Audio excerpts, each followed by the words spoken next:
Hello बच्चों, आज हम अम्ल क्षार एवं लवण के अंतर्गत जो पाठगत प्रश्न हैं उन्हें बनाएंगे। पेज नंबर 24 का पहला प्रश्न है कि पीतल एवं तांबे के बर्तनों में दही एवं खट्टे पदार्थ क्यों नहीं रखने चाहिए। इसका उत्तर होगा कि पीतल एवं तांबे के बर्तनों में दही एवं खट्टे पदार्थ इसलिए नहीं रखनी चाहिए क्योंकि पीतल या तांबा एक धातु है और दही तथा खट्टे पदार्थ में लैक्टिक अम्ल या अम्ल पाया जाता है। मतलब दही में लैक्टिक अम्ल पाया जाता है और कोई भी खट्टे पदार्थ में अन्य अम्ल पाया जाता है।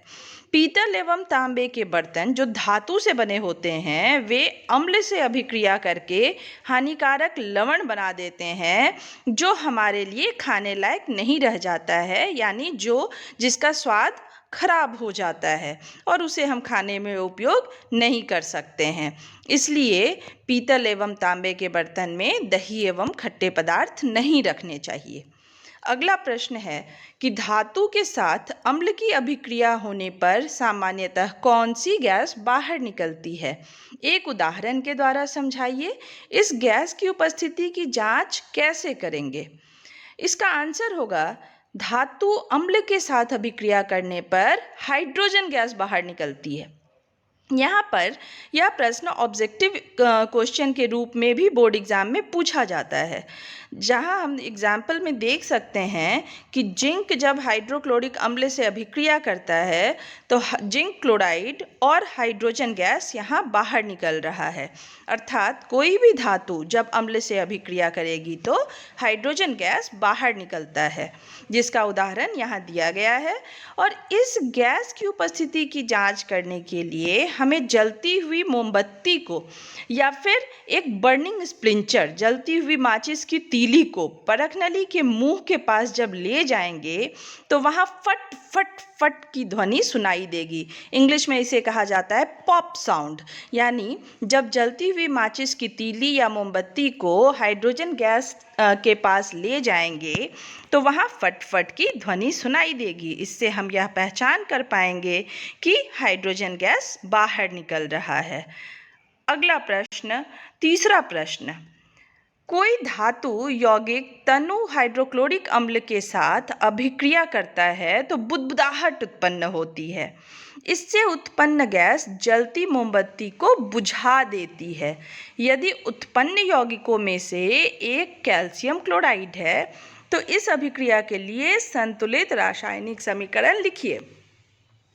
यहाँ प्रश्न है कि कोई धातु यौगिक है जो तनु हाइड्रोक्लोरिक अम्ल के साथ अभिक्रिया करता है तो बुदबुदाहट, जहाँ भी हमें यह दिखेगा कि बुदबुदाहट यानी वहाँ गैस निकल रही है और बुदबुदाहट के साथ जो गैस निकलती है और जलती हुई मोमबत्ती को बुझा देती है, यह गुण होता है कार्बन डाइऑक्साइड का।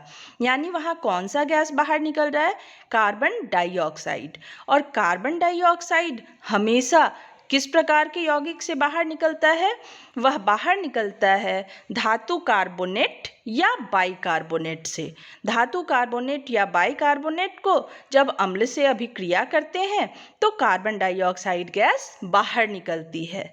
आगे प्रश्न में दिया गया है कि उत्पन्न यौगिकों में से कैल्शियम क्लोराइड एक यौगिक बन रहा है, यानी जो लवण बन रहा है वह कैल्शियम क्लोराइड है। यानी वह धातु कार्बोनेट या बाइकार्बोनेट निश्चित रूप से कैल्शियम का कार्बोनेट या बाइकार्बोनेट होगा। तो यहाँ धातु का यौगिक क्या होगा? कैल्शियम कार्बोनेट होगा। और वह कैल्शियम कार्बोनेट जब HCl से हाइड्रोक्लोरिक अम्ल से अभिक्रिया कर रहा है तो कैल्शियम क्लोराइड, कार्बन डाइऑक्साइड और जल बाहर निकलता है। तो यहाँ इसका समीकरण संतुलित करके दिया गया है।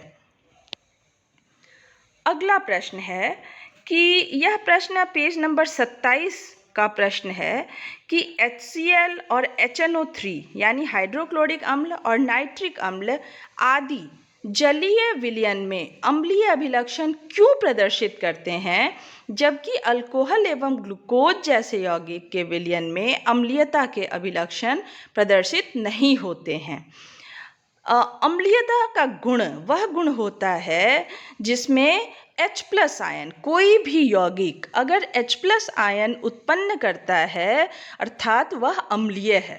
किसी भी अम्ल को पहचानने का यह गुण होता है कि वह H+ आयन उत्पन्न करेगा, और H+ आयन जब जल के साथ मिलता है तो हाइड्रोनियम आयन बनाता है, और यह हाइड्रोजन आयन उत्पन्न करने का गुण ही किसी यौगिक को अम्लीय बनाता है। तो यहाँ प्रश्न में HCl और HNO3 जैसे यौगिक हाइड्रोजन आयन बनाते हैं जलीय विलयन में, जिसके कारण ये अम्लीय लक्षण को प्रदर्शित करते हैं, जबकि अल्कोहल और ग्लूकोज जैसे यौगिक जल में H+ आयन उत्पन्न नहीं करते हैं, इसलिए वे अम्लीयता के अभिलक्षण को प्रदर्शित नहीं करते हैं। तो इसका आंसर यही होगा कि HCl और HNO3 जैसे यौगिक H+ आयन उत्पन्न करते हैं, इसलिए वह अम्लीय गुण को दर्शाते हैं। अगला प्रश्न, अम्ल का जलीय विलयन क्यों विद्युत का चालन करता है?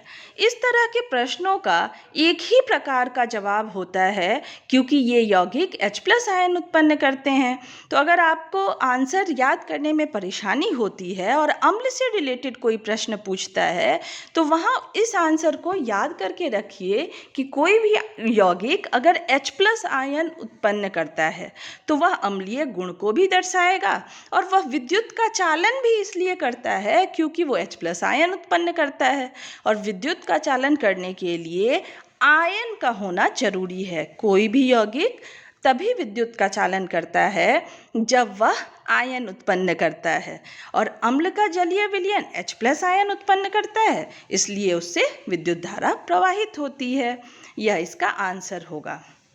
अगला प्रश्न, शुष्क हाइड्रोक्लोरिक गैस शुष्क लिटमस पत्र के रंग को क्यों नहीं बदलता है? तो नहीं बदलता है। लिटमस पत्र पहचान करता है कि कोई भी यौगिक अम्लीय है अथवा क्षारीय। अगर लिटमस पत्र नीले से लाल रंग में बदल जाता है, इसका मतलब है वह यौगिक अम्लीय है। लेकिन अम्लीय गुण को दर्शाने के लिए H+ आयन का होना जरूरी है, और H+ आयन का होने के लिए जलीय विलयन का होना जरूरी है। यहाँ जब हाइड्रोक्लोरिक गैस भी शुष्क है और लिटमस पत्र भी शुष्क है, तो वहाँ जल उपस्थित नहीं है, और जल की अनुपस्थिति में हाइड्रोक्लोरिक गैस H+ आयन उत्पन्न नहीं कर पाता है, इसलिए वह अम्लीय गुण को नहीं दर्शाता है और लिटमस पत्र के रंग को नहीं बदलता है। इसके लिए हमें या तो HCl गैस को जलीय विलयन में बदलना होगा, या फिर लिटमस पत्र को भिंगाकर, यानी लिटमस पत्र को जल में डुबोकर फिर उससे टेस्ट करना होगा, तभी वह अम्लीय गुण को दर्शाएगा और तभी वह अम्ल के गुण का टेस्ट देगा, यानी अम्लीय गुण को बता पाएगा। तो इस प्रकार चूँकि दोनों ही शुष्क है, तो जल की अनुपस्थिति के कारण हाइड्रोजन आयन उत्पन्न नहीं हो पाता है, जिसके कारण लिटमस पत्र का रंग नहीं बदल पाता है। अगला प्रश्न, अम्ल को तनुकृत करते समय क्यों अनुशंसित करते हैं कि अम्ल को जल में मिलाना चाहिए, ना कि जल को अम्ल में? इसका आंसर होगा कि अम्ल को तनुकृत करने का अर्थ क्या होता है? तनुकृत करने का अर्थ होता है कि अम्ल में जल को मिलाना। तो अम्ल को जल में जब मिलाया जाता है, तो अम्ल को जल में मिलाने पर, यदि हम जल एक कंटेनर में ले रहे हैं और उसमें अम्ल अगर डालते हैं, तो वह सही होता है, जबकि अगर जल को हम अम्ल में डालें, यानी पहले से हम अम्ल को लिए हैं और उसमें अगर जल डाल रहे हैं, तो वह गलत प्रक्रिया होती है।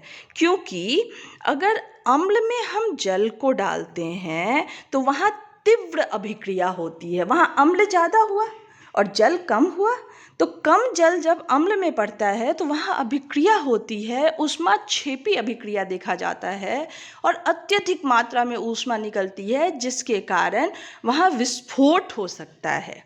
इसके कई दुष्परिणाम हो सकते हैं। हो सकता है कंटेनर फूट जाए, क्योंकि जनरली हम ग्लास के कंटेनर में कोई प्रैक्टिकल करते हैं तो वो कंटेनर फूट जाए, या फिर अम्ल बाहर निकल जाए और हमारा कोई अंग जल जाए।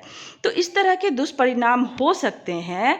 इसलिए हमें जब अम्ल को तनुकृत करना है तो जल को एक बड़े पात्र में लेना चाहिए और उसमें धीरे धीरे अम्ल को ऐड करना चाहिए, और वह भी उसको हिलाते हुए, पानी को हिलाते हुए, ताकि अम्ल जब उसमें थोड़ा थोड़ा करके जाए तो वह मिलते जाए और जो ऊष्मा बाहर निकले उसे जल के द्वारा शीतल कर दिया जाए।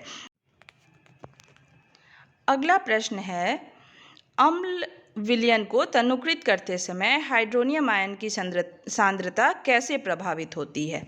तनुकृत करने का अर्थ है कि उसमें जल को मिलाना, और जितना अधिक हम जल को मिलाएंगे हाइड्रोनियम आयन यानी हाइड्रोजन आयन की सांद्रता उतनी कम होती जाएगी, क्योंकि जल का अनुपात बढ़ते जाएगा तो हाइड्रोनियम आयन की सांद्रता कम होती जाएगी। तो इसका आंसर होगा कि हाइड्रोनियम आयन की सांद्रता कम होते जाती है। अगला प्रश्न है, जब सोडियम हाइड्रोक्साइड के विलयन में अधिक क्षारक मिलाते हैं तो हाइड्रोक्साइड आयन की सांद्रता कैसे बढ़ती है? चूँकि क्षारक हम कहते हैं जिसमें OH- यानी हाइड्रोक्साइड आयन पाया जाता है, और सोडियम हाइड्रोक्साइड में जब हम क्षारक मिलाएंगे तो हाइड्रोक्साइड आयन की सांद्रता और अधिक बढ़ जाएगी। अब अगला प्रश्न पेज नंबर 31 का यह प्रश्न है, आपके पास दो विलयन ए तथा बी है। विलयन ए का पीएच मान 6 एवं विलयन बी का पीएच मान 8 है। किस विलयन में हाइड्रोजन आयन की सांद्रता अधिक है? इसमें कौन सा अम्लीय है तथा कौन सा क्षारीय? तो यहाँ पीएच मान 6, पीएच मान हम जानते हैं कि 0 से लेकर 14 तक होता है। अगर कोई यौगिक उदासीन है तो उसका पीएच मान 7 होता है, और अगर 7 से कम पीएच मान है अर्थात वह अम्लीय होगा, और अगर 7 से अधिक पीएच मान है अर्थात वह क्षारीय होगा। तो यहाँ ए का पीएच मान 6 है यानी 7 से कम है तो यह अम्लीय होगा, और बी का पीएच मान 8 है यानी 7 से अधिक है तो इसका मतलब यह क्षारीय होगा। और चूंकि ए अम्लीय है तो उसमें नेचुरली हाइड्रोजन आयन की सांद्रता अधिक होगी, क्योंकि अम्ल हम उसी को कहते हैं जिसमें हाइड्रोजन आयन की सांद्रता अधिक होती है। अतः विलयन ए में हाइड्रोजन आयन की सांद्रता अधिक होगी। अगला प्रश्न, H+ आयन की सांद्रता का विलयन की प्रकृति पर क्या प्रभाव पड़ता है? H+ आयन यानी हाइड्रोजन की आयन की सांद्रता जितनी अधिक होगी वह विलयन उतना ही अम्लीय होगा, यानी जैसे जैसे H+ आयन की सांद्रता बढ़ती जाएगी यौगिक की अम्लीय प्रकृति बढ़ती जाएगी। तो आयन की H+ आयन की सांद्रता बढ़ने पर विलयन का अम्लीय प्रकृति बढ़ते जाएगा। अगला प्रश्न, क्या क्षारीय विलयन में H+ आयन होते हैं? अगर हाँ तो यह क्षारीय क्यों होते हैं? हाँ, क्षारीय विलयन में H+ आयन होते हैं, परंतु इनकी सांद्रता हाइड्रोक्साइड आयन की सांद्रता से कम होती है, इसलिए ये क्षारीय होते हैं। क्यों? क्योंकि अम्लीय विलयन में भी OH- आयन होता है, लेकिन वहाँ H+ आयन की सांद्रता अधिक होती है, इसलिए वे अम्लीय होते हैं। तो कोई भी अम्ल इसलिए होता है क्योंकि वहाँ H+ आयन की सांद्रता अधिक होती है। यह नहीं होता है कि OH- आयन हो ही ना, वहाँ OH- आयन और H+ आयन दोनों ही रहता है, लेकिन जब H+ आयन की सांद्रता अधिक होगी तो वह अम्लीय होगा, और अगर OH- आयन की सांद्रता अधिक होगी तो वह क्षारीय होगा।